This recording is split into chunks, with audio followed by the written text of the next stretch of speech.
Welcome to another episode of the Mind, Body and Pipeline podcast. This week we're with Sarkis Salleh, who is the CEO of a Magento agency based in Manchester. Sarkis and I have known each other for about 5 years. My first client at the consultancy was already a strategic partner of Sarkis and his business. Sarkis grew up in Namibia. He has an amazing story that he'll talk through over the next hour or so. He actually went to school in Ireland. So he discusses juggling the cultural differences between Namibia and Ireland before graduating university in Bristol and working in Bristol for about 17 years. Sarkis had a health scare in the last 2 or 3 years, quite a serious one for a man of his age in his early 40s. He talks about this. He talks about preventative measures of how men in their 30s and 40s should start to read signs of potential life-threatening challenges that could happen to them. I really enjoyed Sarkis's open, honest, and again, quite emotional insight, and I am really sure that everybody listening will enjoy hearing what he has to say, and particularly how he puts it. Morning, Sarkis. Thanks again for coming on. Morning. How are you? Very well, very well. You well? Yep, doing well. Can't complain. Good. We've known each other I was thinking about it the other day, actually. I started my consultancy 4.5 years ago. So I think through Duncan Woodward at Square Owl, I think we met probably around that time. But I think we've known each other for about 4 years.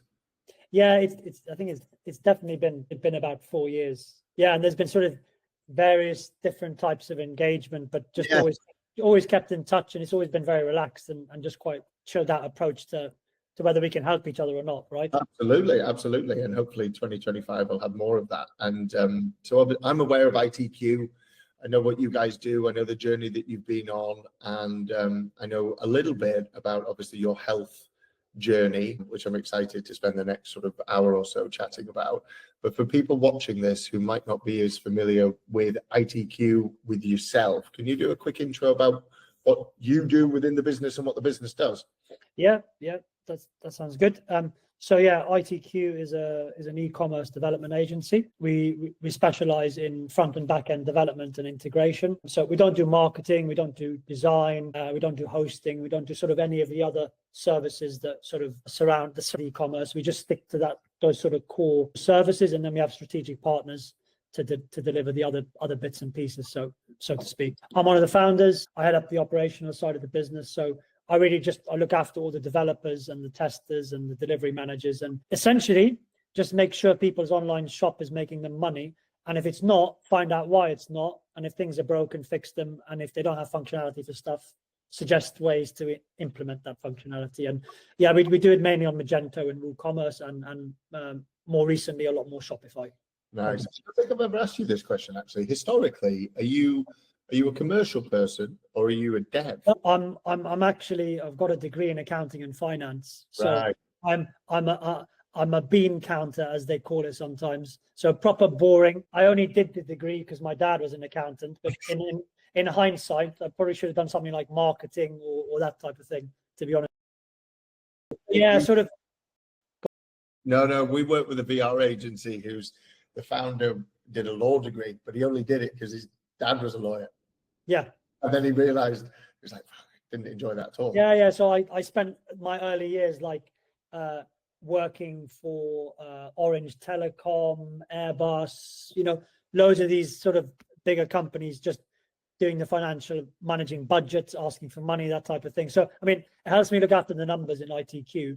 But when, I'm not a developer by trade. Like everything I know, I've learned through doing type of thing the last 10 years. Fabulous. No, great. So we're here to talk about business and your business, but particularly health and fitness and the correlation that you've seen between taking your health and fitness seriously and business growth. You and I we sort of reconnected again at the back end of last year. I talked to you about what I was doing with the events and what we were looking to do. And then you started opening up about some of your own related challenges in the last couple of years. Up to you where you want to start. You can go back to, I did this at school. We can start more near term and then jump back and let the conversation sort of move through there. But I'll leave it up to you where you want to kick off, because it's an amazing story, and you and I only scratched the surface. Yeah, I mean, I'll probably just freestyle it and see how we go. But I think just maybe just a sort of a general overview of, I guess, lifestyle and health and how I've sort of come to where I am today. And I'll stop me at any point if it covers other questions that you want to ask. But I guess I'll give a bit of background because I think it's important. So I'm half Lebanese, half Irish, but I grew up in the Gambia, West Africa, for most of my life. So my dad's side of the family were the Lebanese side, and they're sort of 2-3 generations living in Africa, left Lebanon during probably one of the earlier wars in the 40s or the 50s. And so that's where I grew up. And in my dad's family, I only found this out till later in life, that there was a history of heart disease in the family. So my dad's dad died when my dad was 8, and then my dad died when he was 51 of a heart attack as well. But going back to sort of my early years, I grew up in the Gambia, and it was a fairly cool life, to be honest with you, because you had the beach, you had the sun. There was no such thing as like, are you buying an organic tomato or are you buying a cheap infected tomato? It's just like everything was just from the ground, and the food was quite fresh and quite healthy, and sort of just grew up eating really good fresh food and just having a good life in the sun. And then when I was about 13, because my mum taught in an international school there, which I went to, but it only sort of went up to the age of 12, 13. Obviously, there was either leave so I could finish my education, or what ended up happening was I went to boarding school in Ireland when I was 13 years old, and the rest of my family stayed in the Gambia, basically. And so at the time, that was obviously a massive change. But before that, my lifestyle in Gambia was very much, I played, I was never, and no offense if anyone is listening to this, I was never an obese kid. I was never overweight. I liked my snacks and my junk food and my soft drinks, but it was all sort of controlled and not overkill.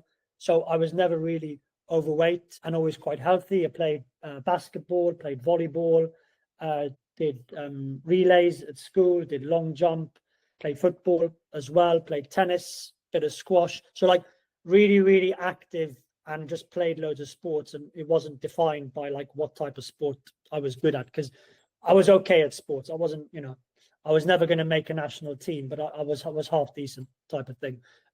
So when I moved to Ireland at the age of 13, it was a boarding school in County Tipperary, in the middle of Ireland, in the middle of nowhere, really cold, run by monks, all boys school. So like a drastic change to my life in Africa. But again, it was, and again, it's I think the way boarding schools were run 20 years ago to how they're run today is very, very different. There's obviously been a couple of scandals in the news around boarding schools run by monasteries and that type of thing. But I think the way they were run back then was very, very structured. It gave you discipline. You had to mature. You had to grow up quickly. It was set food, your veg and your meat, and everything was quite healthy and quite streamlined. There was obviously loads of sports and loads of activities. So I think in some respect, doing that was obviously good for my education, but it matured me and grounded me very quickly. And I still maintained a healthy lifestyle. So, you weren't allowed out to go drinking. When you get to 13, 14, you start to like, okay, I want to go to the pub, I want to go out, I want to go to a nightclub, blah, blah, blah, etc. So I didn't really get that opportunity because I was confined within this sort of boarding school rules where you couldn't go out. And if you went out, you could go out from like 4 to 6 p.m. You could go into town, go to the tuck shop, buy some sweets, buy whatever, but then you'd have to be back, type of thing. Yeah. So really my only opportunity between the ages of 13 to 17 is I would go back to Gambia every Christmas and every Easter, and sometimes for the summer, because what usually happened is my mum would come to Ireland for the summer to see her mum and her family. So we'd usually spend the summers in Ireland as opposed to being back in the Gambia. So every Christmas and Easter was my opportunity to go to Gambia, to see my friends that didn't have the same opportunities as me, as in parents couldn't afford to send their child to schooling abroad. But it was also an opportunity for me to party.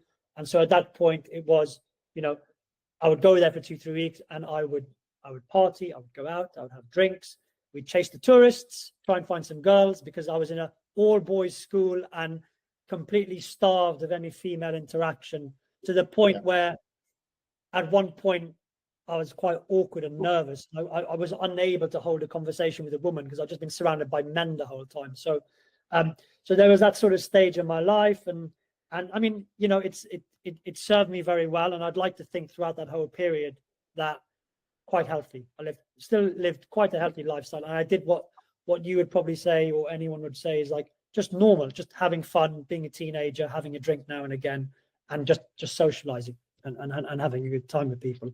And yeah, so I stayed there till I was 17. So I finished quite early because when I joined, they decided I skipped a year because they felt that I was mature enough to deal with it. So I essentially went into the year before GCSEs, the Irish equivalent of GCSEs, instead of being 2 years before GCSEs. So I moved from the Gambia to Ireland, did a year, then did my GCSEs, and then did 2 years after that, which is the A-level equivalent. So I went to university when I was 17, basically, which was quite young. So so I mean, after leaving Ireland, I applied to a few universities in the UK, a couple in Dublin, and I ended up being accepted to a university in Bristol, UWE. So I ended up going to UWE and doing accounting and finance basically for 3 years.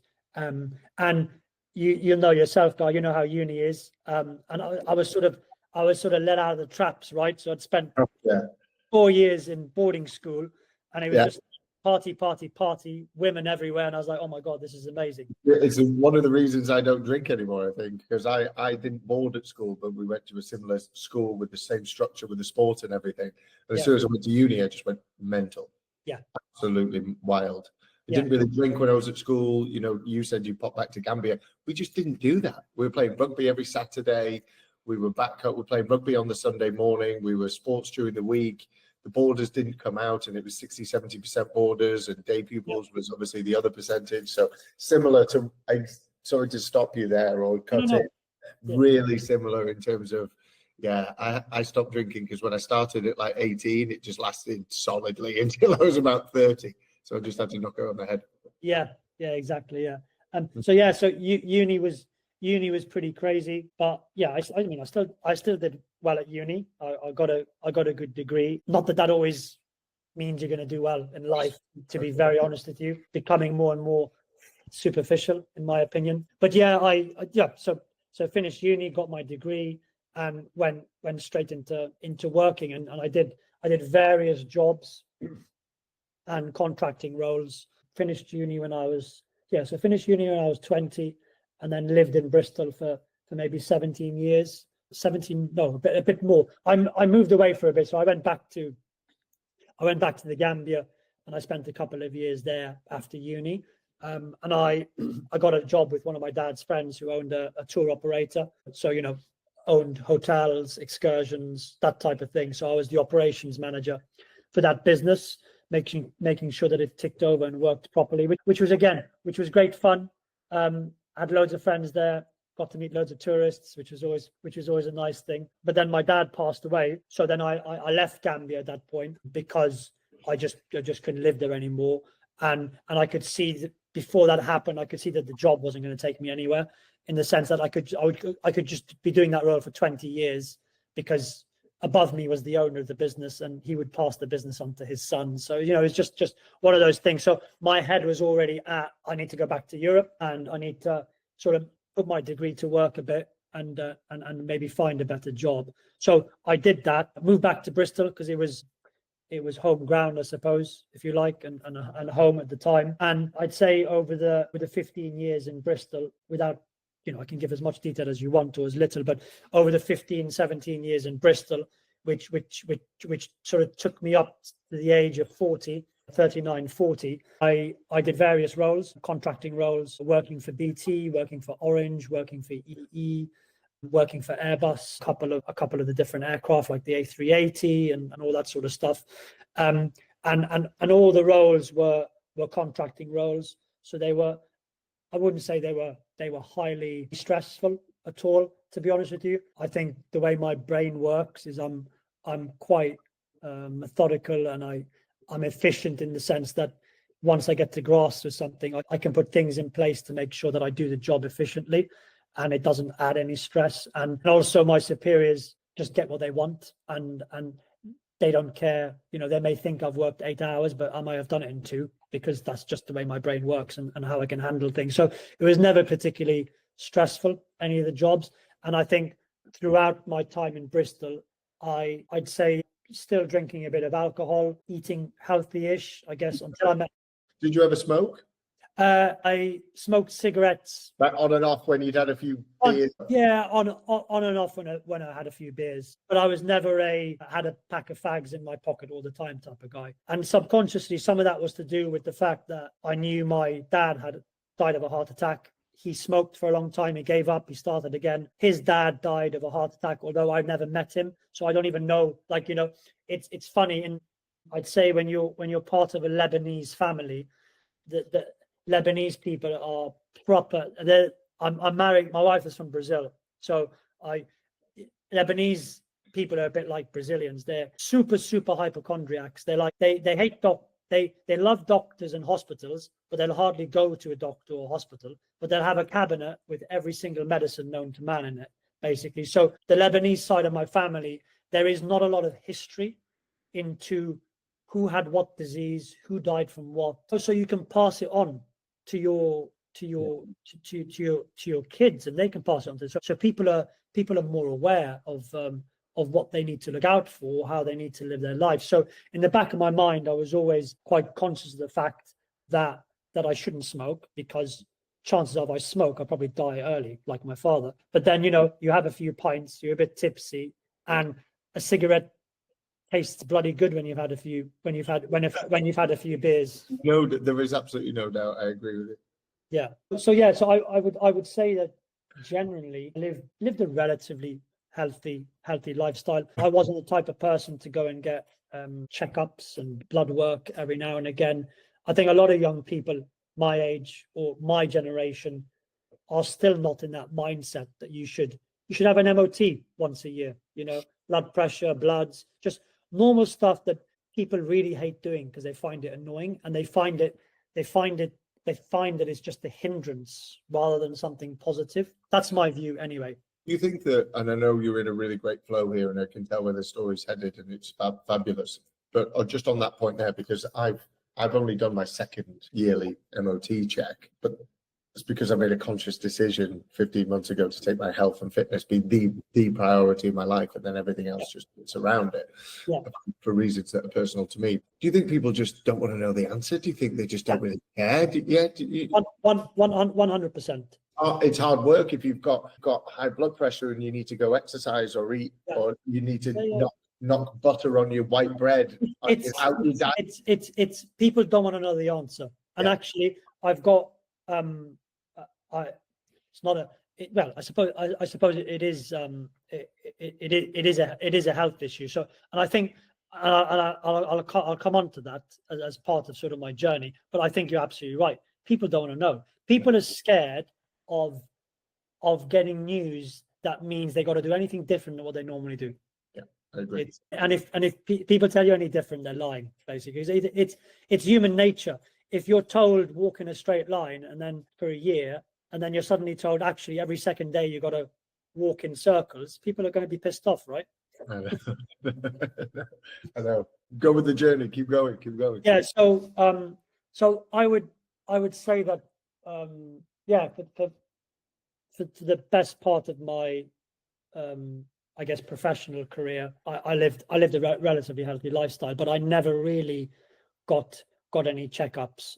The agency side of stuff, so ITQ, the story behind that, which I've already obviously told about, I don't want to spend my time talking about my company, but just in terms of the journey and how it connects. So while I was still working at Airbus and contracting, I started an agency called Design, so as in www, 3 W's, design. And we were mainly focused on doing brochure websites, so not in the e-com game at all. And that just simply came about because I had a friend who owned a gym, and he asked me if I knew anyone that could build him a website. And I said, oh, I'll do it for you. And I had no clue what to do or how to do it. And I took it away and I emailed about, I'd say 500 agencies in India. And I pretended that I was a massive agency in the UK. I had loads of business and I needed them to build me this one website as a test to just test out their skills. And if that worked, I'd give them loads of new business. So I did that and only 3 people replied. I mean, it wasn't 500 emails, but it was at least a couple of hundred. Yeah. But one agency replied and they built my friend's website for me for free and I sold it to him and I thought, oh, I can make a bit of money from this. So then I started the journey of working as a contractor, doing the financial stuff with Airbus, and then building my agency on the side. And I did that for about 8 years. And wow. I got it to a point where it was at a tipping point where it was, and that did cause a bit of stress because I was working days, working nights, waking up early because of the time difference in India. And I was trying to juggle everything. And I wouldn't say my health took a decline in terms of, I didn't put weight on, I didn't become obese, but probably my sleep patterns, my stress levels, and everything to do with just being a bit of a calm human probably went out the door. And I was trying to juggle everything while still having a social life and still doing the normal things that you're supposed to do, playing footy once a week, that type of thing. But then from there started that agency. And I reached the tipping point where I either had to leave my job or ditch the agency. And at that point, I left my job, continued the agency, did that for 2 years. And then after 2 years is when myself and ITQ Solutions at the time, we merged the companies because they had good UK resource and a good management team, but they'd always struggled with outsourcing it offshore. And I was doing that very well. So it made sense to bring us together. So we became ITQ Digital at that point. And then that's when sort of it was like, you know, I was a shareholder in ITQ and I was running the business with my other directors, Bridget and Matt, and we were just sort of one team driving in the same direction. And I wasn't doing any more contracting work, basically. And that was that's 9 years ago now, basically. Yeah, since that sort of happened, continue to live in Bristol. So I live in Portugal at the moment. Moved here 3 years ago, mainly for personal reasons. Lifestyle change. My wife is from Brazil, so we want our son to speak Portuguese. But moving to Brazil is not an option because it's too far away, time difference, my business would suffer, type of thing. So it made sense to have a happy medium in between and to try and get some sunshine as well while we're at it. But going back to your question on like my journey through health. So I've had a few health issues, and I would say that going back to what you said, people are afraid to know. One of the first issues that I found out about is when myself and my now wife were trying to have a child, and she already has a daughter who's my stepdaughter, who I've brought her up since the age of 12 because the father's not around, and she lived with us in Bristol, went to school in Bristol, did her A levels, gone to uni. You know, she's done her whole journey and she's done really well for herself. But we were having problems conceiving a second child, and the problem wasn't her because she's had a child before. So it was about just, I guess, being brave enough to go and find out what's wrong instead of just trying the whole time and nothing happening, type of thing, right? So without getting into too much detail, I have had, or probably still have, a fertility issue. We had to go through something called ICSI, which was a form of IVF essentially. And we did that, and we've got an amazing boy. He's 11 years old now. And again, if I hadn't gone and checked myself out, and to be fair, my wife is really good at that. She's head on with health. It's like if there's a problem or anything is not right, you go to the doctor and you check it. You don't sit around and wait and just think it's fate or it's work stress or it'll pass. You just go and you deal with it. And she's helped me change my mentality a bit, because going back to what I was saying about the Lebanese culture, my culture was always, oh, don't worry about it. My shoulder hurts, don't worry about it. My leg hurts, don't worry about it. I can't breathe properly, don't worry about it. It'll pass. I'm cool. I'm untouchable. Everything will be fine. So having her, you know, wanting to push that and say, no, let's go and see if I have a problem, you have a problem, or do we both have a problem? And maybe there'll be a solution for it. Like, why at least you know. What's the point in being afraid? It's better you know, so you know where you stand, because not knowing can cause more stress than knowing, actually. And people don't really think that. They think not knowing is easier, out of sight, out of mind. But it's better to know, because then you know what you're dealing with, and you can make better decisions for your life. And you can find a solution. So we found a solution, and it worked, and we've got an amazing boy. And if we hadn't done that, I wouldn't have a boy. So it's like, and I'd just be wondering, what if, or what's what, I'm fine, blah, blah, blah. It's just, you should always just get yourself checked out. It doesn't matter what the problem is, to be honest with you. So yeah, so that was one of the first health hurdles that I had. And I think that the second health hurdle I had was probably about 5 or 6 years ago, when we were still in the UK. I just went for a routine blood test. Again, I hadn't done a blood test in probably 10 years, call it 10, 15 years. So, I'm 38, and that's young, but it's still not young. How can you spend 15 years of your life just almost, you're battering your body, right? Because you're eating things sometimes you shouldn't, you're having a drink now and again, you smoke cigarettes now and again, you've done exercise or not done exercise, you've put weight on, you've lost weight, you've put weight on, you've lost weight, you've done all this to your body, and you suddenly, you think, actually, I'm not getting any younger, and this might not affect me now. When I'm 50 or 60, I might just suddenly wake up one day and go, shit, that doesn't feel very great. And it'll be too late, because the damage has already been done, and you can't put preventative measures in place to give you a healthier lifestyle. So I thought, let me go get a blood test, do a full MOT, and see if everything is okay.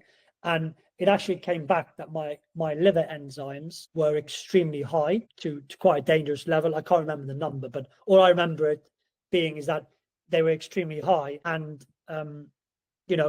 when your liver enzymes are high, it essentially means, and you may know this guy, but I'll just say it anyway in case anyone listening doesn't, if your liver enzymes are high, your liver can't protect itself, essentially, and it's more susceptible to damage. And that doesn't just mean alcohol, it means there's loads of food you eat that can damage your liver as well. So it's how do you fix that? You need to eat better, you need to reduce or stop drinking alcohol, and then you need to monitor it and make sure that it's declining in the right way, so that your liver enzymes aren't high, so that it can function properly. Because if it's not protected, doesn't function properly, big problem for you. Yeah. So at that point, I stopped drinking. I didn't even do a half measure. I just stopped drinking. So I didn't drink and again, drinking is not always the problem. It's everything I think everything in moderation is okay. But if there's certain things or certain vices that you're just not capable of moderating, you need to just cut them out, because you'll do more damage, basically. And I just thought to myself, I love a drink, I love a cold beer, I love a whiskey by the fire, and I just need to cut it out and get used to not drinking, and see how my lifestyle can develop. So I didn't drink for at least three or 4 years. It's only now that and again, it's completely controlled, and I actually don't enjoy it anymore. But for example, I'll have a small glass of red wine if I'm out for dinner with my wife, and it has to be a special occasion, or I'll buy a really good glass of red wine. Yeah, and I'll just have that, and I can control myself, and I can stop, and I can walk away. You can have a cheers with her. She feels that you're part of a little party. Yeah, exactly. And so I choose my moments, and that's what I'm doing up to today. But I'm still don't want to drink. Basically, is my mindset. My uni friends, we meet up once a year, and we have trips every year, and they drink a lot still, but I'll go. And if we're out for we usually do weekend trips to Dublin, or they come to Lisbon and stuff like that. But again, and again, I'll come back to why I'm so health conscious. I haven't really covered that, but again, I'm so conscious of my health to the point that it worries me sometimes, and sometimes I'm still not sleeping very well at night, because I'm so worried about the future that I consciously think of everything I need to do to make sure that I'm around long enough to see my son grow up, basically, type of thing, So even if we're out for a whole weekend, and it's usually like, a Saturday session, as you would know, Guy, you're having a breakfast, and then you're watching 3 or 4 games of football, you're watching some rugby, then you're going to go play some darts, and then you're going to go to a club and a bar, and I would spend the whole day with them, and I would literally just have 2 bottles of Heineken, or so I wouldn't even have a pint. I just have a couple of beers, and I'd time it. I'd have one at like 1 o'clock, and then I'd have one at like 10 o'clock, just so I can be part of the vibe. And it's come to the point now where I can go to a nightclub and I can go to a bar, and I'll just have a tonic with ice and lime, and I can still have an amazing time. I don't need to get drunk to have a good time. I don't need to get drunk to socialize, to have a good laugh, to speak to people. And unfortunately, I think a lot of my friends do. They can't go out and have a laugh without getting pissed, essentially. And the way I've changed my mindset has just helped me, I think, be a better person, and not having to rely on that. So there's the whole thing with the blood test and it scaring me a bit, which was a good and a bad thing. And then actually, a year before we left for Portugal, I was having this pain on my side, sort of just, let's say, to the left of where your six-pack is supposed to be, if you have one, basically, yeah. So I had this pain on my left-hand side, and it kept coming and going, and randomly going away and then coming back. And so I had blood tests, I had scans for it in the UK, and I'm not knocking the NHS because they do a lot of good things. I think they're just completely overstretched. But all the doctors I saw, they just never picked up anything, basically. But this pain was constant. When it was around, it almost felt like someone was taking a knife and stabbing you in the side. It was that sharp and that painful. And it obviously wasn't appendix or liver related, because that's on the other side. That's on the other side of your body. So it wasn't until we moved to Portugal that I went and saw a couple of doctors, and they did a different kind of scan, and they found out that I've got something called diverticulitis. Have you heard of that? So it's a genetic condition that it imagine like your intestines are a tube, obviously, but then just imagine that every couple of centimeters there's like a little mountain that just pops up on your intestine, and it's creating another gap for something to go into. So that's what it's called diverticular, basically. Diverticulitis is when it gets infected, and that can cause a lot of problems. So I have a condition called diverticular, which basically means that my body doesn't agree with certain foods. Okay. Those foods will go into those little crevices in your intestines. That is what causes the discomfort. It takes longer for your body to break it down and digest it. And then when it eventually does that, the pain goes away, essentially. So all this pain I was feeling was basically because of my diet and eating the wrong things. I'll give you an example. Ice cream, sweet corn, tomatoes with seeds in it, popcorn, those type of things, and there's obviously many types of food like that, can cause me discomfort. So I had to drastically change my diet. It wasn't even that bad, because I'm not a good cook at all. Honestly, I'm a crap cook. I do a good omelette, I do a good barbecue, but my wife is an excellent cook, and she is super healthy and super conscious of everything, and she cooks really well. When I'm cooking, we go out for dinner, or I just barbecue something, but I'm good at that, and I'll stay in my lane and do what I'm good at. But It's not like my diet was even that bad, because sweet corn is not bad, tomatoes are not bad. Tomatoes are great for you. Yeah, exactly. Ice cream, everyone has ice cream now and again. There's a list of loads of other things like couscous.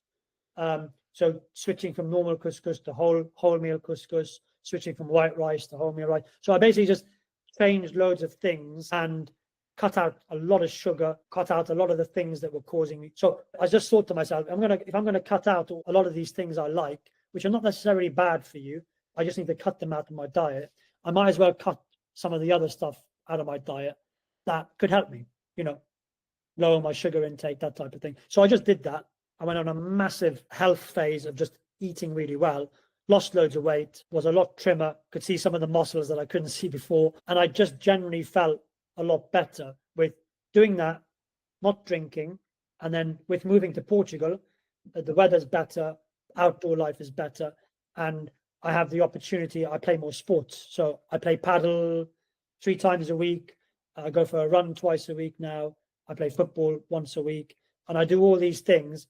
And together with not drinking and having a better diet, it just basically I feel a lot better. Yeah, amazing. Yeah. No, So that sort of takes us up to sort of about maybe a year and a half ago, say last January. Yeah.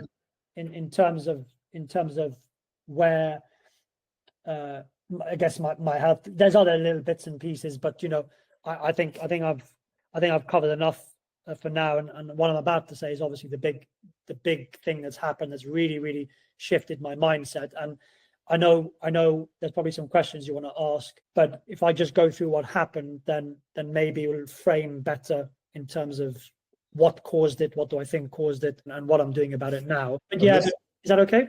Absolutely. It sounds fabulous. And I've actually got somebody who's come into my life recently. I'm going to share this with him pretty quickly. He's a business owner, ex-army, heavy drinker, heavy smoker, because he was in cybersecurity in the army. So he was kind of burning the candle at both ends, working and then out on morning runs, but then out late at night, and he's still sort of catching up. He's got a couple of kids. They're both very young. A couple of weeks ago, because I did a bit of consulting work with him just for a month over sort of the December period, and we caught up early Jan, and then I sort of sent him this is what you need to do, and this is what your sales guy needs to do.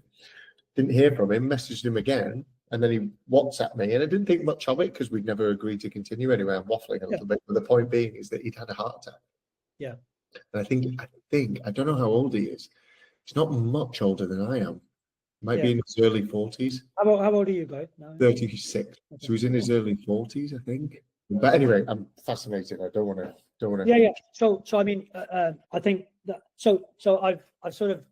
So you could, if you've heard everything I've said, you wouldn't necessarily say this bloke is super healthy. You're going to drop dead. I mean, you obviously Whole Foods as a kid, loads of sport at school, eating well.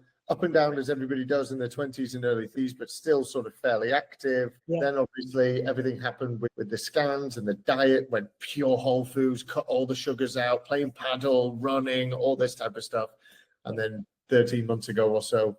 Yeah. So last, I think, last January. So last January, I can't remember the dates, but it's probably the beginning of January after Christmas. And we'd had quite a stressful Christmas because we were moving house in Portugal. There was a lot of planning to do around that. But the best way I can describe it is all I remember was it was a normal week. I woke up and I felt a burning sensation in the, I'll just see if I can, so burning, that's what the doctors now told me. Is like, put your palm, middle of your chest. If you feel pain at every intersection of your fingers, something is wrong. Every intersection, what being where they join like a web? Or? Yeah. So like if you like imagine just drawing a circle. So if the pain covers that area completely, there's a problem. So I remember just having like a pain in the middle of my chest, and again, mentality, I'm fine. It's just a bit of indigestion. So I ended up playing. So bear in mind this is a Monday, right? So I ended up playing paddle on the Monday, running on the Tuesday, football on the Wednesday. Yeah. And I remember at football, I was in quite a bit of pain. And I remember saying to the guys afterwards, I said, I don't feel right. My chest is really bothering me. And then I remember going home that night to my wife, and we're lying in bed without getting into too much detail. It was an evening that we were intimate with each other. And I literally said to her, we were talking about my chest hurting afterwards. And I said, don't worry, I'm not having a bloody heart attack. Literally. Then on the Thursday, go to the gym, exercise. And on the Friday, we were going to the new house to wait for a delivery. And then we went for some lunch, but the restaurant was full. So we just got a takeaway type of chicken sandwich or whatever you call it. And I remember sitting in the car and we were eating it before we would go back to the house to wait for the delivery. And I remember just going, babe, my chest, something is wrong. I don't feel right at all. Something is really, really not right. And at this point, my mother was in Portugal visiting, which did help. As I tell you the story, you'll understand why. But I remember we went to pick up Lucas from school about 3:30, 4 o'clock, and we dropped Lucas at home, and I said to my wife, I said, I need to take myself to the hospital. Something is not right with my chest. This is since Monday. It can't be indigestion for bloody 5 days. Yeah. So we left Lucas with my mum and got in the car, went to the hospital, went to A&E, and basically I just said, my chest hurts. I need to see a doctor. So they did my blood pressure. They did various tests, and then I had my blood tests. Now, the key signal of a heart attack is to see what protein level is in your blood when it comes to your heart. And the normal protein level for a male, and I don't know what the unit is called, but it shouldn't be above 12. It should be 12 and below if your heart is good and it's not under pressure and everything's cool. So I did my blood test. It's a private hospital because we got private healthcare when we first moved here, which was a very good, one of the best decisions we ever made, given what's happened to me. So waiting for my blood tests, got the blood tests, and the protein level in my heart was 4,500 units. Okay. And I looked at the nurse and I said, I'm not having a heart attack, am I? And she looked at me when she went, yeah, I think you're about to have a stroke. And I was like, come on, you're joking. I've just been sitting in the waiting room talking to my wife. Everything's fine. And she's like, no, this level, it's supposed to be below 12. It's near 4,500. We need to get you into the A&E room ASAP. So next thing I know, I'm on a bed and they've injected me with a couple of things to try and control the protein level. And then they're waiting for a doctor to see me.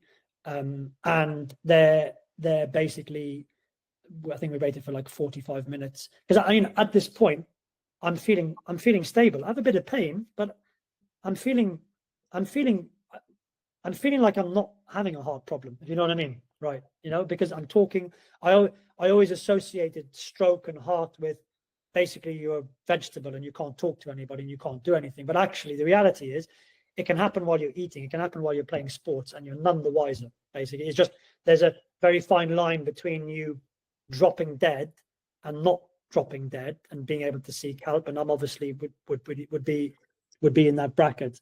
So yeah, next thing I know, I'm on a bed lying flat and they're asking me to fill out some forms. They're going to my wife, do you want to transfer him to a public hospital or do you want to stay private? And we're like, I want to stay private because you have all my blood work, you have all my history, you have everything, and I want to get looked at now. I don't want to have to wait for someone to decide whether I'm priority or not. So my wife has to go to the reception, put $2,500 deposit on the credit card as a holding fee. And then they take me upstairs to I can't remember the name of it now. I should remember the name, but they take me upstairs to a special unit for heart and that type of recovery. And what ends up happening is I spend the next 12 days there. Basically, the protein level in my heart got up to 12,000 basically, and what ended up happening was I had to basically I wasn't even allowed to go to the toilet for 24 hours. I was allowed to go and take a pee, but I wasn't allowed to go to the toilet for 24 hours for fear that it would put too much strain on my heart. So I was literally in a bed and I was getting 4 injections a day, basically, two in my tummy in the morning and 2 in my tummy in the evening. And I'm not joking, it's the smallest needle in the world, but it was the most painful thing that I've ever experienced in my life. One of the most painful things. And at the end of those 10 days, you should have seen my stomach. Like literally, it was blue. You couldn't see my skin because they were constantly trying to find new places to keep inject. And the injections were all to control my heart protein. So it got to 12,000. but then it eventually got down back to 4,000. Still high because there was obviously a problem with my heart and it was struggling, but getting it down to less dangerous levels. So I spent the next 10 days in the hospital, and I had to do various scans and heart monitor scans and that type of stuff. But one of the key ones that I had to do, which was only available at another hospital, still through private, not that that matters, I'm just trying to sort of paint the scene. So I had a special scan to basically confirm the issue, which is they'd inject purple dye in me, and I'd go through a machine, a proper MRI scan, and then it would go into my heart, and they could basically see if all the valves and the arteries were working. So I did that test, and I remember coming out of it, and the nurses were sort of speaking amongst each other and in Portuguese. And I remember thinking to myself, shit, I would have determined whether nothing was wrong and I just needed some more meds and go home, or whether I needed a procedure, basically, essentially, to fix it. And I could just tell by the way that they were speaking and not coming to me directly and going, everything all good, that there was a problem, but no one would. So they had to transport me back to the original hospital that I was at in an ambulance, which again was just a weird experience because I'd never been in an ambulance in my whole life. So to go to the hospital in an ambulance to get a scan and then come back to the hospital where I was staying in an ambulance was very, very lonely and horrible, to be honest with you. Really not at all. But yeah, so I got back to the hospital that I was admitted to, that I took myself to rather, and they confirmed that my main artery was damaged on the right hand side, and that a branch of my left artery was also damaged. So essentially, the blood wasn't being pumped properly, and there were some blockages. So one in my main artery, and then one in a branch of my left artery. So what that meant was that I would have to have a procedure to put some stents in my arteries, essentially. And I ended up staying at the hospital for about another 3 or 4 days before they could do the first procedure. So I had to have 2 procedures because it was a bit like they would only know if they could do all of it while they were doing the procedure. So and the Dr. Pedro, who did the procedure on me, amazing man, really good at what he does, obviously. But I had the first procedure where they put a stent in my right artery to fix it, and this was towards maybe the 22nd, 23rd of January last year. And it's a really weird procedure because you stay awake. Yeah. Okay. Yeah. So what happens is you won't be able to see it. But what happens is they let me just, which way am I going? Yeah, sorry there. So what happens is they slit open here. Yeah.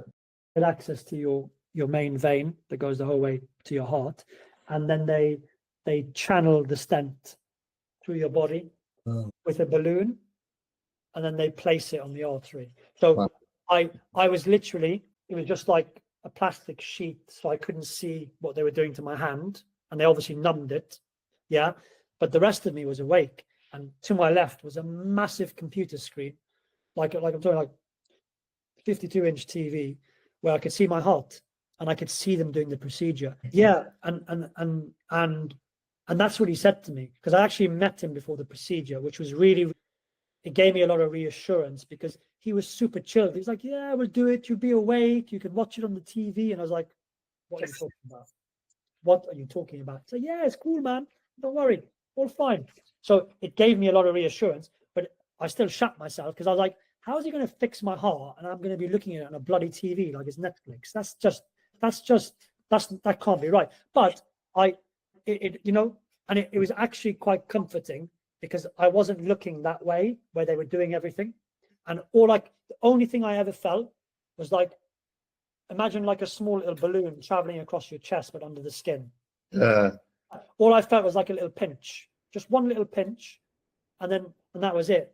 And it was actually quite comforting to just look at the screen and see what they were doing, because it distracted me from seeing like a room full of like 8 doctors. Like one's doing it, one's assisting, and the others are just there in case something goes horribly wrong. And you're thinking, why so many doctors? He's told me it's chilled out and I can watch it. Why is the room full of doctors? It's quite quite daunting. So I had the first procedure, and then I came back 2 weeks later. So I went home. So I stayed there overnight, recovered, everything was okay. I then went home for a week or 10 days. And then I went back to the hospital for my second procedure, where they put 3 stents in the main artery, basically, because it needed a lot more stents to fix it. So I did that again, went through the same process, got it all fixed, stayed there overnight, and then went back home, basically. Went back home and had a series of things that I had to do. And I was basically at home in bed for 4 weeks, probably 4 or 5 weeks, literally in bed. My son even bought my wife, the bells. Yeah, he bought me one of those manual bells one day, and he came home and he went, "Here, Daddy, so if you need anything from Mummy, you just need to tap this bell." Yeah. Have you told her that you bought me this? Yeah. She won't be happy. Yeah, exactly. So I was literally in bed for 4 weeks, really, really bored and really frustrated. No exercise, no interaction with anybody, just a bit shit, to be honest with you, just to be in that position. But fast forward, it's literally going to be a year next week since my second procedure. I'm back doing exercise. I'm doing a 10K in a couple of weeks, which for me is going to be good. I run about 10K a week. Sometimes that's one run with some friends. Sometimes that's a couple of runs. I'm playing paddle in an hour and 40 minutes. Nice. I play football once in a while, although I've taken it easy on that. That's more to do with my knees and my legs, not getting any younger. But I'm back doing exercise. I was seeing my cardiologist for a checkup and a stress test once every couple of months. It's now once every 5 months. So I saw him in October. I'm going to see him in April again, do a stress test, do an ECG, do bloods, all that sort of good stuff. I showed it to you earlier. I've got a man bag. Yeah. That's got all my tablets in it. I take 5 tablets a day. I was taking 6. I managed to drop one. And the idea is that I can drop another 2 tablets, but 3 of them I'll probably be on for life. I take 1 tablet twice a day, which is to basically stop the buildup of calcium in my arteries, which is one of the reasons why what happened to me happened. I take another tablet for cholesterol because I have a history of high cholesterol in my family, and that's both on my mum's side and my father's side. And it's something that I never knew about until probably a couple of years ago. And my dad's dead. I can't ask him. His sisters don't have a clue because no one ever speaks to each other about their health issues, like I explained to you. And for my mum, why didn't anyone ever mention this to us? Because I've got 2 brothers as well. They're younger than me. And now that's what's happened to me has happened. I'm like, bros, go and get yourself checked out. Massively, go and get all the scans that I got done, get them done, because you do not want to go through what I went through. You need to prevent it, or at least be able to forecast it better than what's happened to me. My mum has got high cholesterol. Her sister's got high cholesterol. Her sister's like a stick. She eats salad and salmon. She should be super, super healthy, but it's in the genes. And sometimes when this stuff is in the genes, it doesn't matter what you do. You need to put preventative measures in place to stop it, which is, yes, there are ways to lower your cholesterol without taking tablets. But in my example, it was so severe that a healthy diet would have taken probably a couple of years to get it down to a normal level. And I don't have that time. I need to get it to a normal level quickly. And then I need to reduce the dosage combined with a healthier lifestyle and better food to try and get it to some sort of normal balance where I'm not reliant on the tablets. But that's not going to happen probably for a while. But that's the reality. Everyone will be different, but that's the reality now. I've got to take that tablet, and I've got to take another one called Concours, which is basically, it slows the rate of my heart down a small bit in the evening and just chills me out a bit. And then I take something else called Lexotan, which is like it's a bit of it chills you out a bit to help you reduce your levels of stress, essentially. But again, I'll be taken off that. And then I take another tablet called Pantoc, which is basically to protect my stomach from all the other tablets I'm taking. The tablets, yeah. Yeah, for the tablets, yeah. So it's been it's been a journey, but it's like it was a complete shock, and it's affected everyone around me. Cool. My wife, my son, I'd say he doesn't worry that much, but he's 11. He's not exactly going to hold my hand and go, "How's your heart, daddy?" But he will be aware of it because I would make him aware of it. I've even asked doctors. I've said, "So what age should my son be getting scans and blood work done to make sure his cholesterol is okay, and to make sure his heart protein is okay, and to make sure there's nothing wrong with his heart?" And they said he can do it from the age of 20 if he wants, but we'd recommended before that there's no need. So it's like I can already tell my son, don't smoke. If you're going to drink, be very, very careful. And if you're going to eat, be super healthy, be active, take care of your heart. And these are the type of tests you need to get. And I would recommend that you start getting them from the age of 20 every couple of years, just so the same thing doesn't happen to you that happened to me. It's an amazing story and so different to the other chats that I've had with founders, and I want to keep it that way if that's okay. Let's list the questions. I don't think we touch on them. It's all about routine and focus, and it's so obvious what yours is and why. Yeah. I think there's a different message here that, like I just spoke to you about there, that client, that chap that's come into my life that sets up his own business, and I don't know the detail of it, but he sort of messaged me saying, "A heart attack, would you believe?" I think I told my team about it because they did some work with him. They were like, "What?" We're in his office 2.5 weeks ago. Yeah. He's okay, I think, but he's been. What are those tests, Sarkis? And then I've got a few other questions. One question that's split into 3 parts, which would be really interesting to hear. Yeah, I think for other founders watching this, for other directors, commercial directors, fast-paced jobs, like you said, it's so interesting because you said you thought your sleep was pretty good. It went up and down around the time of CW and all that type of thing, but even before that.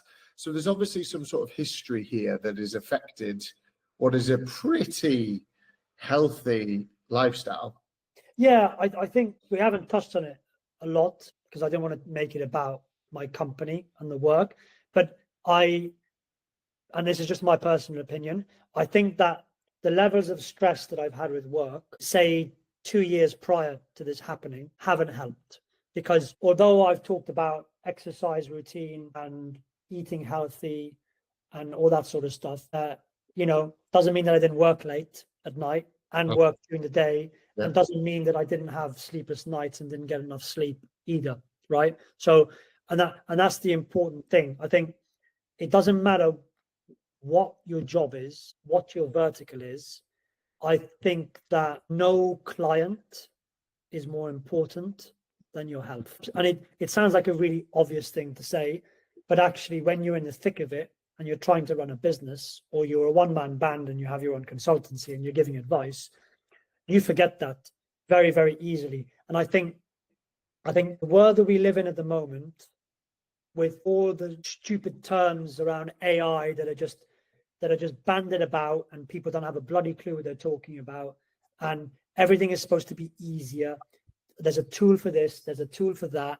You don't need people, you can do it this way. Some of that's true, but I think what that's done is it has created a monster in that, in my world, merchants and clients their expectation levels are way too high. They do not appreciate the level of effort and work that goes on in the background with businesses like mine and that I run. And it's funny because I was having this chat with someone else the other day while we were about to play paddle, and he's like, "How's things going for you?"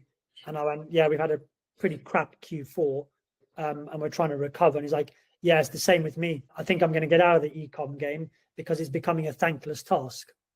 Yeah, and that is the most important sentence that I want to highlight. It's like, it's becoming a thankless task because you end up working like a donkey, not seeing the value of it, not sleeping well, getting stressed, and it can lead to health problems. And none of your clients are going to turn around and either say sorry or remember the time that they were unnecessarily difficult with you. And again, I'm not saying this is with all clients. I'm just saying that I think there's becoming more and more a breed of customers. It doesn't matter what vertical you're in, they're over demanding. They want everything cheaper, they want everything quicker, and they don't value people grafting anymore. How is it affecting them? You know, you can send someone a Skype message, you can send someone a WhatsApp message, you can send someone a text message, you can call somebody, you can Slack somebody, you can email somebody. It's all become very, very intrusive, and there is no more boundaries, I feel, between, okay, it's 6 o'clock, the guy's with his family, don't message him. It's not right. Because if someone messages you, what's your natural instinct? It's I got a bloody reply. Very few people will go, well, I'll leave it till.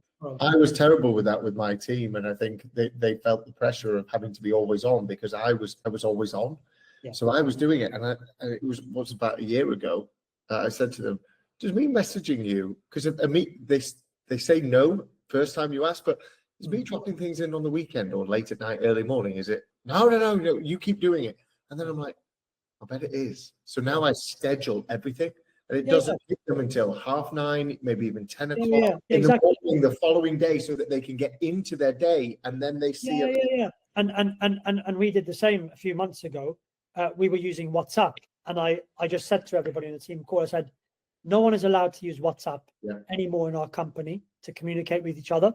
It's intrusive, and it's imposing on people's private life. So we have one WhatsApp group for the company, and the rule is, just share something that's not work related. Happy birthday. Oh, look where I went for the weekend. Look what I'm doing. You know, not work related. Share good news about you personally. Your 10K PB will be in there, I'm sure. Well, let's see. I'm going running on Sunday. We do it every Sunday morning, 9 o'clock with some friends. Yeah, I'm going to try basically. But again, I did it last Sunday and my back was killing me. I was thinking, Jesus Christ, I'm getting old. What is it next? I've only started running in the last 12 months properly. And when I mean properly, not one of these people that have done quite a few half marathons in their early 20s. Like my first 10K was last year. It was 2024. And it's the most dangerous sport in the world, Sarkis, I swear. The amount of people in their 20s, 30s, 40s, 50s that get injured from running is incredible. It's crazy, guy. Honestly, it is. So coming back to your question, I just wanted to give a bit of the background of the levels of stress that it caused me. Yeah. But to answer your question, I guess the first thing is, if something is not right, go and get checked up. It doesn't matter what it is. It does not matter what it is. The telltale signs for a heart attack are pain on one side of your body, almost like where your shoulder blade is up here, and it could be either side. In the back. Yeah. But more the front of the shoulder. Yeah. And it doesn't have to be on the side where your bloody heart is. It could be either side. Doesn't matter, because you've got veins running everywhere. Then I think the other thing to say is that palm test that I showed you, and I'll just move my screen. This palm test, because I've even got paranoid. Like I have a personal trainer now, and I do that twice a week, and he's a specialist in heart recovery. And I'm really struggling with push-ups and pull-ups, because it's very, very taxing on your heart rate, basically. So I did pull-ups yesterday, but I used the band. Yes, round your knees. Yeah, exactly. Because I'm trying to recover still. Yeah. But like today, it's killing me here. Yeah. But that's only because I've done exercise. But I have some days where it's hurting me here or it's hurting me here. And in the past, like maybe 5-6 months ago, I had a pain. I got paranoid, went to the hospital, and I did a stress test, ECG, scan, blood, did everything. Everything was fine. There was no problems. But again, it's the paranoia. So I'd say that if you feel this rule is the best advice this doctor has given me. You put your hand in the middle of your chest, and if you can feel pain in your chest for the majority of the circumference of your hand, it means there's a problem with your heart, and you should go to the hospital straight away. And when you go to the hospital, the first thing to do is not scan, none of that nonsense, is you get your blood work done. And you ask for the protein level in your blood work, specifically for the heart. And that is a telltale sign. Again, if it's above 12, if it's like 20, 30, it could just mean you're a bit stressed. But if it's a 3-digit number upwards, mine was a 4-digit number up to a 5-digit number, there most likely be a problem. And then after that, the doctors will take you through the cycle, because then you'd have an MRI scan specifically for the heart, like I said, where they inject the purple dye to specifically check all the blood flow around your arteries. And obviously the doctors they're better placed to know what you should be doing afterwards. But the signs for me is any awkward pain, any dizziness, the chest rule with the hand, and then the minute you get to the hospital, ask for that blood work. Is that dizziness when you stand up or anytime? Anything. Could be anything. If it's not a normal dizziness, because obviously if you're lying down for an hour and you just get up like a bloody light, really quick, you're obviously going to feel a bit. Oh, yeah. Because I was just thinking about myself. That happens quite often to me. Yeah. But like if you're just walking and or you're playing sports, you try to feel dizzy, that's a sign. That's a sign to either take it easy or get checked up. Basically, like sometimes, for example, now I'll be playing paddle, and I might feel dizzy once or twice, and I know there's not a problem. It just means that I'm working my heart too much, and I need to. So I've got my Apple Watch. I wear it for everything, and I regulate it. And I've got the band that goes around here as well. Heart rate monitor. Yeah. So I've got all that, and I know that if I'm running, for example, I want to do a personal best. But if I do the 10K in under an hour, I'm happy because I can do it in under an hour if I maintain my heart rate below 160. So what my doctor has said to me is, if I'm playing football, if I'm playing paddle, my heart rate's going to be up and down. So I'll be 180, 170, 160, 140, 120. That's okay because I'm taking mini breaks. But I can't run for an hour at 180 beats per minute. I got to regulate it and make sure that it's at a safe level. Amazing. Okay, so get the bloods done, ECG, bloods done, but particularly cholesterol levels, heart protein. Yeah. Do you think that say me, and I go to a GP, and I've had my blood work done. There's no problem. There's high creatine, but that's because my muscles are always sore when they're recovering. So that's it. So I shouldn't really have even mentioned it. So, but could I go back to them? I don't even know, for example, if they tested my heart protein. They won't. So I could go back and get another test, but actually go back and say, I want to test specifically for those heart health. Yeah, exactly. And the things that will be measured will be the protein level, like I said. Your cholesterol level is extremely important. Cholesterol and bad cholesterol as well, don't you? Because I got in my... It's your LDLs and your HDLs. So in my blood work, my cholesterol was high, but it was of the good cholesterol. So they weren't concerned about it. And that was the second year in a row that's happened. Yeah. You've got the good and the bad cholesterol. It's obviously the bad cholesterol cannot be high, but that is what, if your cholesterol levels are high, that is what causes the calcium buildup in your arteries. And the only way you can see the calcium buildup in your arteries is with a scan. So you can't really get that from blood work. Okay. The blood work would show the heart protein being high, the cholesterol being high. If the cholesterol was high, then you'd have a scan for calcium, and then you've got your scan plus your heart protein. Yeah, and you see, the thing is, your cholesterol levels could be okay, and your protein levels in your heart could be perfect, but your calcium could be building up without you knowing, and the calcium levels could get dangerously high. So it's not because you have high cholesterol that you necessarily automatically have high calcium levels in your arteries.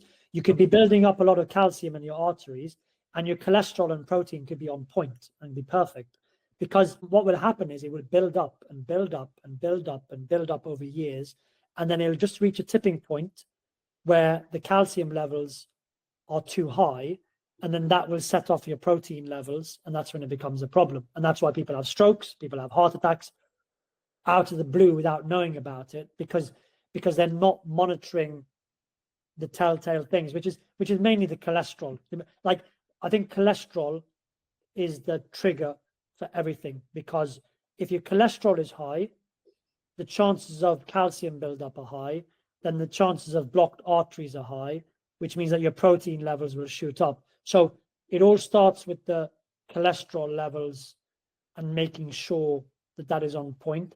And I personally think that there's no harm in getting that protein level test once a year, because all it is a bit of blood work, right?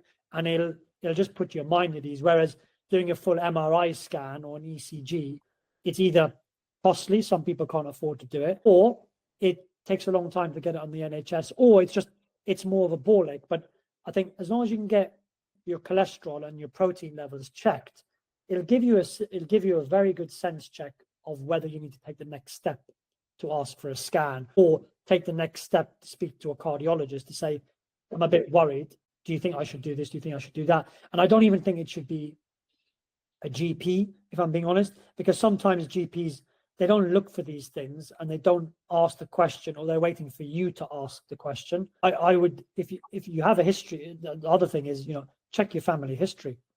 Check your family history, and don't just check it for your parents, check it for their parents' parents. Go back at least 2 or 3 generations to say, what did granddad die from, or what did grandmama die from, or what did my great granddad die from?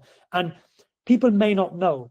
And if they don't know, that's okay, because then you can make the change by checking yourself out. And if you have kids, you pass on that knowledge to them. But if they do know, then it gives you a sense of, oh, okay, so someone has died of a heart attack in my family. I'm not immune to that. So I should make sure that I get myself checked up. Amazing. Final question, that 3-prong one. Go for it. Take your time if you want. Yeah. What does health mean to you? What does fitness mean to you? And what does wellness mean to you? Good questions. What was the first one? Cortisol kicking in, the threat stimulus. I know wellness was the last one. Health, Fitness.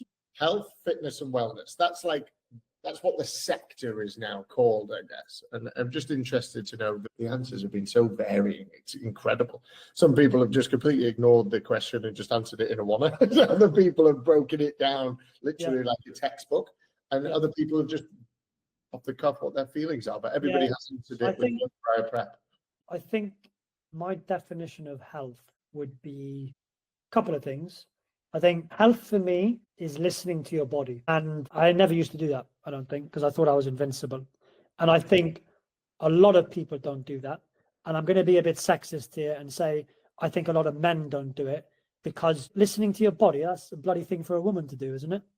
Not for us men to do.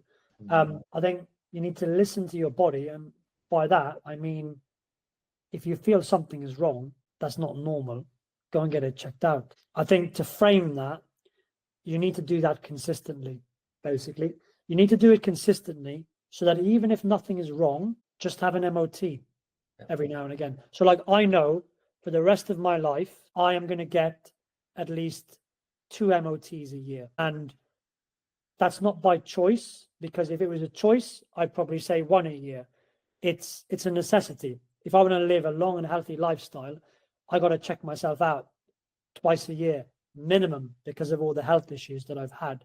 And I know that if I do that consistently, so keep doing it every 2 years. So if it's 1 year for you, 1 year for Tom, 1 year for Dave, 1 year for Emily, whatever your vice is, or whatever your, not vice, whatever your particular circumstances are, apply consistency to it. And in between all of that, if something is not right, listen to your body, go and get it checked in between. And if nothing is wrong and you feel exactly the same, or you feel better, apply the consistency and still get checked up. So that's what health means to me, basically. Fabulous. Fitness to me, I think it's not feeling like you are older than you actually are. And that's how I would gauge it. So I'm 43 years old. And again, personal circumstances, injuries, that type of thing. I think you need to stay in your lane. And by that, I mean, you need to realize when certain sports are just not good for you, and you need to maybe adapt. And that doesn't mean not doing sports. That just means trying something different. So I think fitness for me, I would define it as not feeling older than you are. Because if you wake up and you get tired walking up and down stairs, or you get tired going for a 15-20 minute walk, doesn't matter what age you are, if you're feeling lethargic, overweight, fat, whatever you want to call it, it clearly means that your body is struggling with your mind and the two aren't connected, it clearly means that you're not looking after yourself. So you need to do something about it. But if you wake up, okay, you have days when you're tired and you're lazy and you're lethargic. That's cool. But I think if you wake up and you feel like you're 60 and you're 40, you're actually 40, you're not doing enough to keep yourself fit. And by that, I mean both in the brain and in the body. Everyone slows down. That is a given. But if you feel older than you actually are, it means you're not fit enough in whatever aspect that might be. So I may be able to run 10K and that's my max, but at least I can do that. And that's good. And I consider myself fit for doing that. You might be able to run 20K, even if you take a month off and go to the Caribbean and sit on a sunbed for a month, and you could still come back and do 20K. That's cool because that's how your body's built and that's your fitness level. But you're still fit and I'm still fit in our own respective worlds. Yeah. So that's the distinction. People need to stop comparing themselves to other people. Do what's right for your body, but do something. Don't do nothing, and keep yourself fit so that you don't feel older than you are. That's brilliant. I really like that. That's how. And wellness. Yeah, I mean, wellness is it's a big topic, and again, I think people throw the term around very loosely without understanding it most of the time or some of the time. I would define wellness as waking up and feeling moderately calm about your life, and that could be in any aspect. It could be calmness towards your wife, calmness towards your child, calmness towards your desk, calmness towards your employees, calmness towards your clients, calmness when you're playing sports. I think if you're agitated with any aspect of your life and you wake up agitated and you wake up angry, and that you will either snap at your wife, snap at your son, snap at your employee, snap at your client, have a shit day on the paddle court or the golf course or whatever sport you play. I think that if any aspect of your life is not, I'm not saying zen and everything's bloody cool and there's no problems. I'm just saying that you approach it with a certain level of calmness where you're able to articulate yourself properly, work through a problem, find a solution, and come out of it without anyone getting too angry or getting too worked up about it to the point where it's a bit unnecessary. I think if you can do that, then your state of well-being is probably in a good place. And I think that the world is so complicated these days. I think there's so much pressure from so many angles that it's probably impossible for someone to be perfectly at ease with themselves, and where they turn around to you and going, I don't even know if you can use, what does the term mean? My well-being is fine. There's so many aspects to it, but you get what I mean. It's like, I doubt anyone can turn around and go, my life is perfect. I've got no issues, because everyone has issues. Everyone has issues. It's about how you deal with them, the process you use to deal with them, and how it affects the people around you. And I think if you do that with some degree of calmness, and I'm not saying that I do that, I still have a long way to go with learning, with doing that, because I can walk into a room, and if I'm in a bad mood, I can make every single person in the room feel my anger without even talking to them. They'll know, oh, that guy's pissed off, because I bring that energy with me. And I'm very, very guilty of that, and I need to work on that better. But that's probably because I'm frustrated with certain aspects of my life. I don't want to be taking 5 pills a day. I don't want to see a cardiologist every 6 months, but I have to do those things because I have made a conscious decision to look after myself and look after myself better because of what I've been through. And I think, if you can wake up with a certain level of calmness and approach every single day with a certain level of calmness, and I know it's hard some days, I think that your well-being is probably okay. If you wake up and feel like that and think, you know what, there's issues, but let's just work through them and I'll deal with them. If you're agitated, your well-being is not great. That's how I'll just use the word calmness. That's how I would define it, because that defines everything. If you're calm, you can usually deal with anything that's thrown at you. But if you're not, that's when you sort of get a bit messed up in the head or make wrong decisions, or take it out on the people around you, whether it be business or personal. Amazing. I love it. Thank you ever so much for your time today. Yeah, no problem.